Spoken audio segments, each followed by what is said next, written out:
So we're getting into the clay.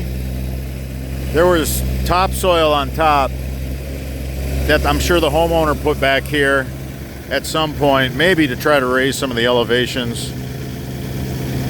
But the whole east side of Michigan is what we're dealing with. That's why water just sets like it's in a bathtub, because it basically is.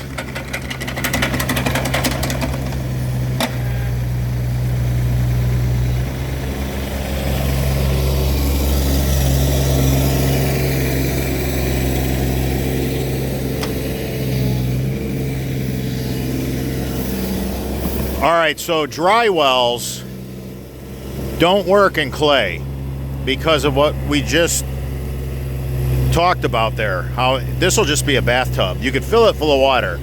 If I filled this full of water and we come back tomorrow, the water would still be there. That is just a fact. That's why dry wells don't work in clay.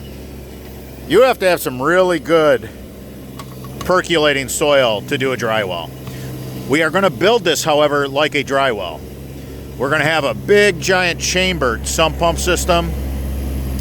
And we're going to have all types of stone and high octane in here to act as more of a reservoir, more of a chamber, so that this could keep up when all that water is shedding off the school sports fields.